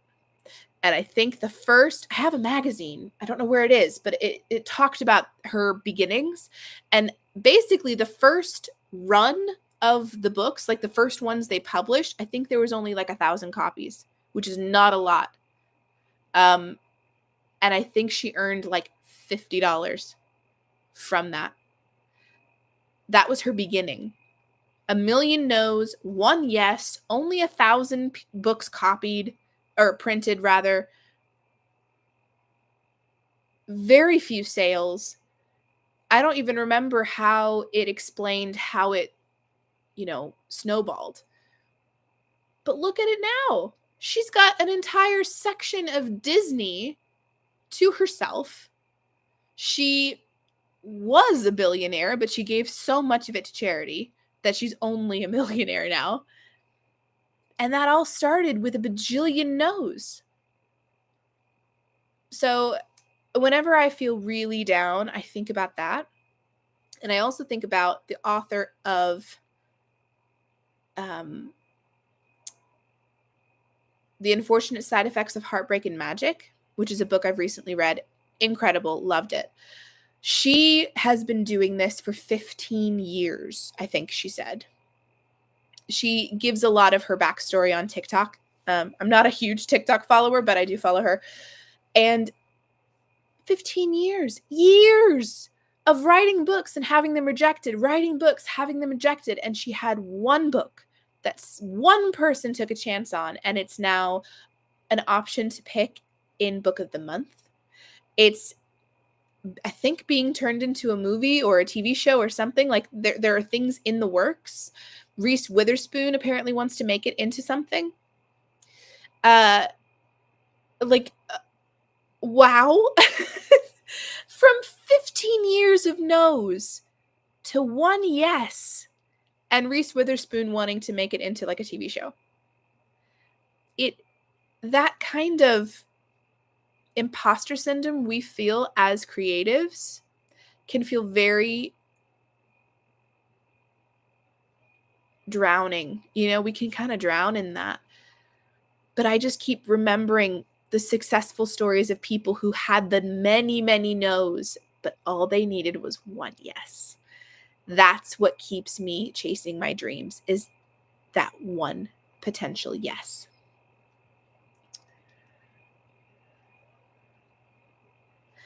The Shadow Slayer says, I'm an indie author because I legitimately want to control my story.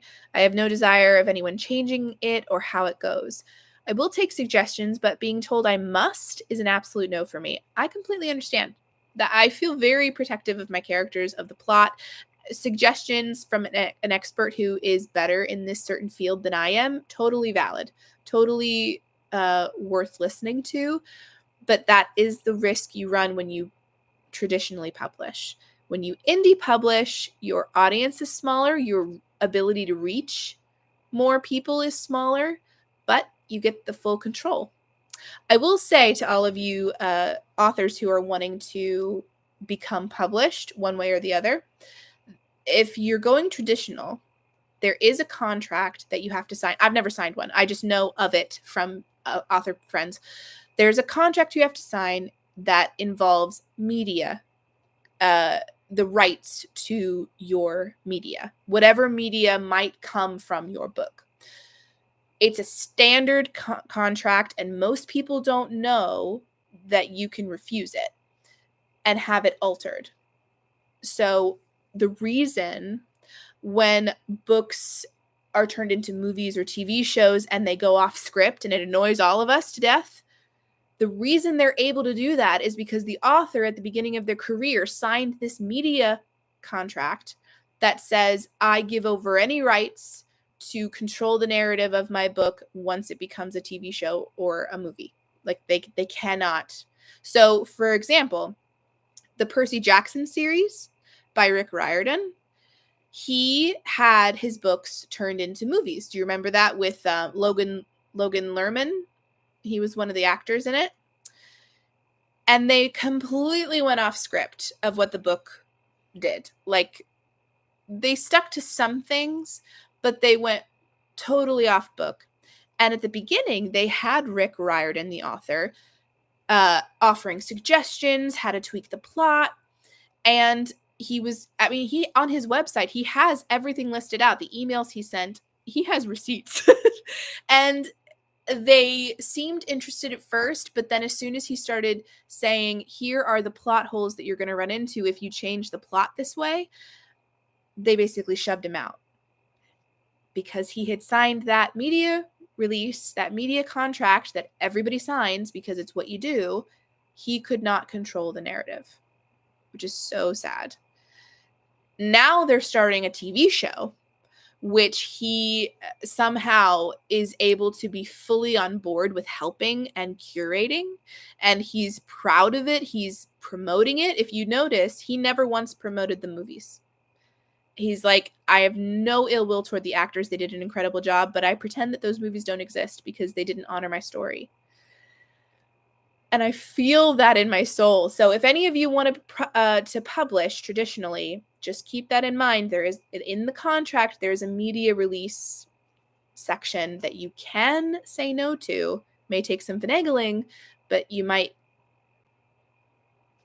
appreciate doing that in the long run. Katarinsky says, I agree with Shadow's Lair. I want it my way, and I don't want to be told what to do. They say Stephen King also suffered a lot of rejections. See? I know.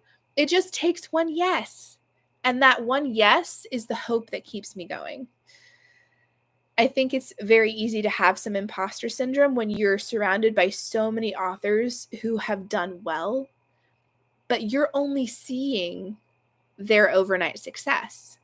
They said this a lot in the music industry too. It takes 10 years to be an overnight success. That was a common phrase that was bandied about.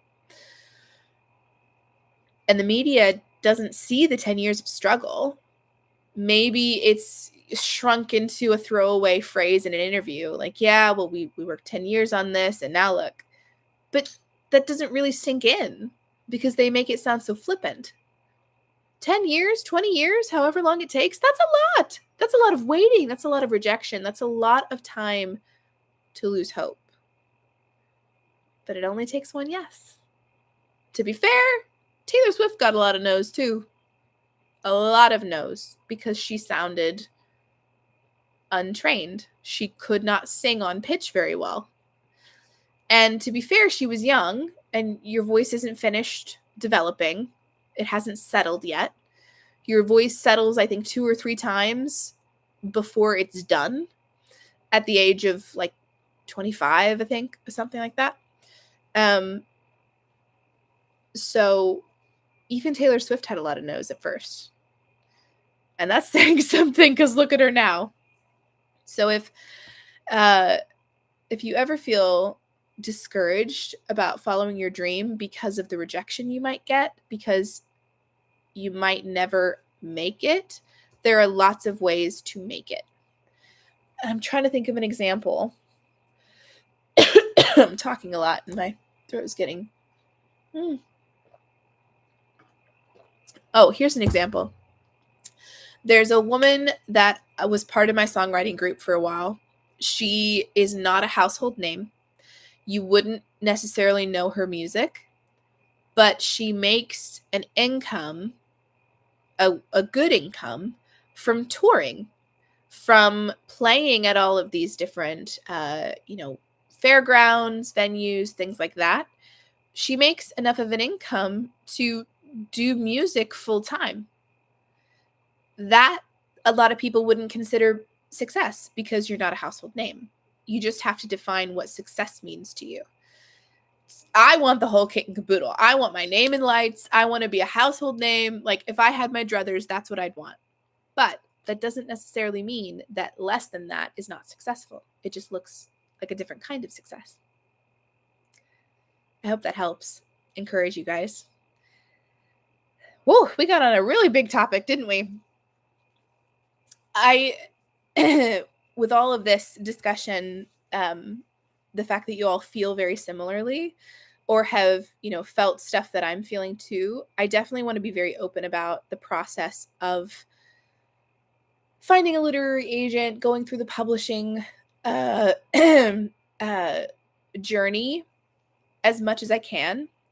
I will say that I think once you sign a contract, you can't just talk about stuff willy-nilly. I think there's some legal things in there that prevent you from discussing it, which is a thing authors don't talk about literally because they can't. And I have an author friend that I would really like to discuss this with because I want to know if that's true. So if, something goes wrong as far as, the publishing company and you not getting on, having a disagreement about the story and stuff like that, you cannot legally go online and talk about it. You can't say they screwed me over. You can't say we have creative differences. You can't even pull out of the contract because they own your stuff. In fact, I have a friend who had a relative who had a very successful line of romance books. I've never read them, but my friend says they're good. And she had a whole series and she wanted to do a spin-off with one of the characters and have their story continue through an entirely new series. A lot of dime store novel romance books do that. Dime store novel. But she couldn't because the publishing house dropped her, wouldn't publish anything else from her, but they still owned the character. So she couldn't use him. She couldn't publish him in another story. She had to go with a different publishing house and create an entirely new series and had to leave those characters behind. And that just breaks my heart to think about. That's why traditional publishing feels so scary. But I don't think I would be able to, unless my YouTube blew up and I had 100,000 followers, 200,000, a million. I don't think I'll ever make a million, but if my own audience isn't that big, I'm not gonna sell a lot of books just on my own 2 feet, on my own merit. I just don't think that, maybe, and never say never, but statistically, that's probably not going to happen. You need the clout of a publishing house to get anywhere if you want your story to be on shelves. But it feels like, from what I've heard, sort of like making a deal with the devil. You just have to decide what's worth the sacrifice. What sacrifices are you willing to do, and what are you not willing to give up? So it's a two-edged sword for sure. The Shadows Lair says, hey, you're already at 3K. That's better than me. You could probably make it even bigger. Thank you. That's very kind. What you don't see is that it's taken me 10 years to get here. 10 years of working at this to get to 3,000. I'm almost at 4,000. 50 more people, and then I'll be there, which is exciting. I will add the caveat that I wasn't doing this consistently for 10 years. I was sort of playing around with it, but nothing consistent. I've been consistent the past 3.5, 4 years. So it's taking me about that long to get to here. And when you hear about creators saying, I got monetized in a year, I made this many subscribers in this amount of time, and none of it is the same time frame as me, it's just a little bit depressing. But, I'm very grateful for what I have. I'm very close to getting monetized. We'll see what happens. It took me 10 years to get to 1K, and I definitely don't even have that anymore. Well, what do you post? Maybe you just need to find your niche. Not to sound like every let me help you grow your YouTube channel, but there is some truth to what they say. It's just repetitive, but yeah, you do kind of have to find your niche. Mine is small town and thrifting and lifestyle and books. It all kind of rolls into one. But I do think once you find your people and they stay and you've curated that audience, you almost don't need to grow anymore. So for instance, Mikkel Jancy, who's a YouTube creator that I follow, she has, I think, 200,000 subscribers, but she doesn't necessarily need to grow anymore. She's not really trying to grow anymore because she has enough of an audience to gain her a full-time income where she is able to survive on her own. the goal for me isn't really to grow necessarily. It's to create a community of wonderful people who feel like friends. And if I'm lucky, have a full-time income from doing what I love creatively. That's all I want, is to earn a full-time income doing something creative that feeds my soul. And YouTube definitely feeds my soul. And you guys, this community of lovely people, is like the best sprinkles on top added bonus. Oh, you were monetized and then YouTube changed the rules? I'm sorry. That would just be so defeating. Are you a family vlog? Interesting. Your handle doesn't make me think of a family vlog, but I guess I've never seen your stuff, so I don't know. Oh, you post writing sprints on weekends. Fun!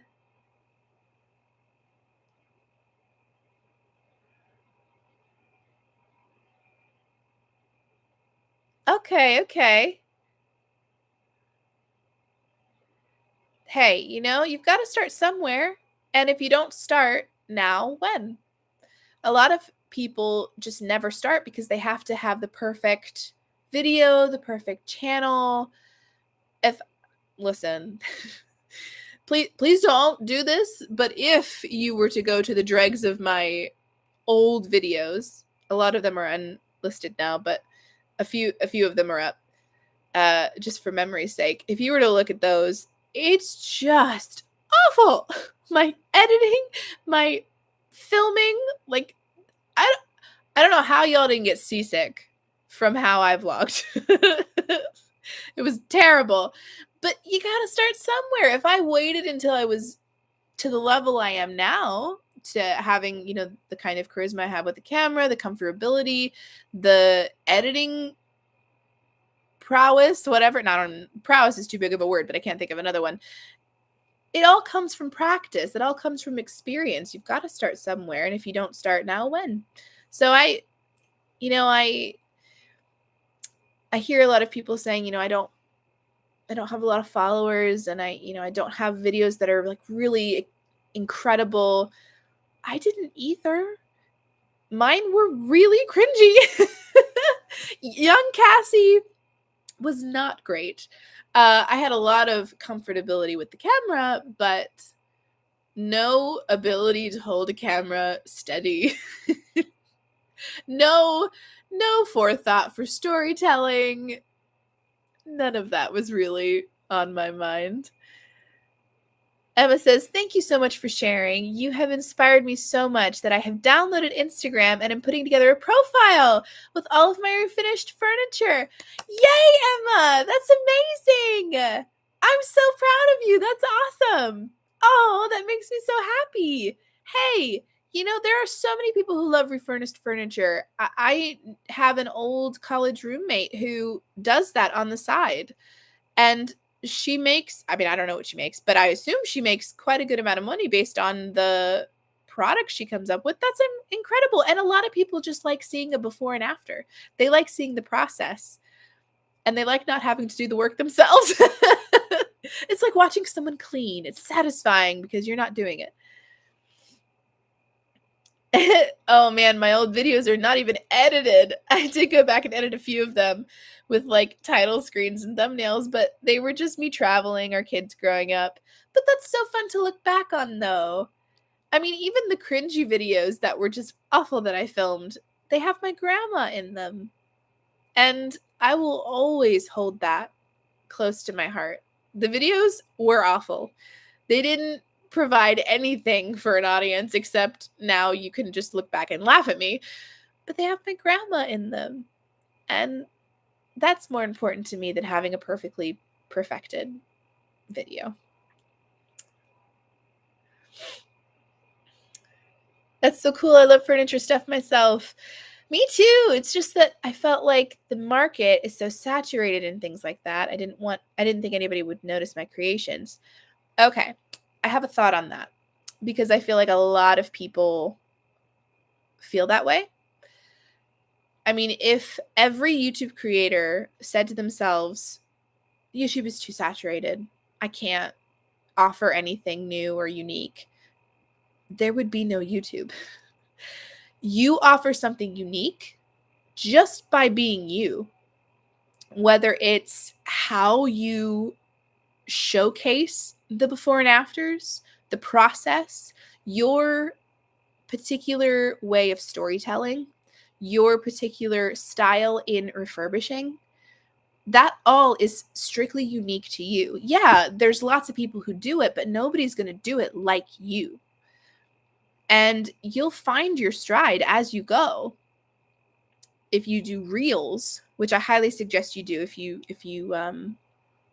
do Instagram. Instagram is really rewarding reels right now. I mean, static posts are good because oldies like me like to look at people's static posts, just photographs. But if you want to grow, reels are it. But it's all about storytelling. It's all about, I mean, there's this one guy I follow. I don't even know his name. Couldn't even tell you the handle of the Instagram account. But he buys the most weird, unique, old, antique pieces of furniture. Stuff that they don't even make anymore. And he's so deadpan in his descriptions. Literally, he goes up to the thing, does this, and walks off. That's all he does with like the most deadpan voiceover. Like from a creative standpoint, it's awful, but people love it because it's different. It's unique. It's not what everybody else is doing. Yeah, he's showcasing old furniture. So many people do that, but he does it in his own unique, strange way. Caroline says, I watch the before and afters. I'm always amazed. Right? See? Everybody loves a good before and after. That's all that matters. People like the almost like a serotonin boost of feeling flush with success, but you didn't do any of it. They like, it's like I said, it's like watching someone clean. Shadow says, oh, absolutely, people will. I mean, I recently found a new YouTube creator this week who is doing science info videos. And a lot of people do that, but he's so different. Yeah, exactly. So, Emma, I wouldn't feel too badly about you having a very saturated topic because no one's going to do it quite like you. I mean, take book writing. There's 3 of us on here who want to write books. Should we say that the book industry is so saturated with authors that we shouldn't even try to write? No, because everyone's going to write a slightly different story. And no one's going to write it quite like we will. Saturation is overrated. Uniqueness is what counts. Well, on that happy note, I think I should probably leave it here because it's 9 p.m. and I haven't had dinner. But this has been the loveliest conversation.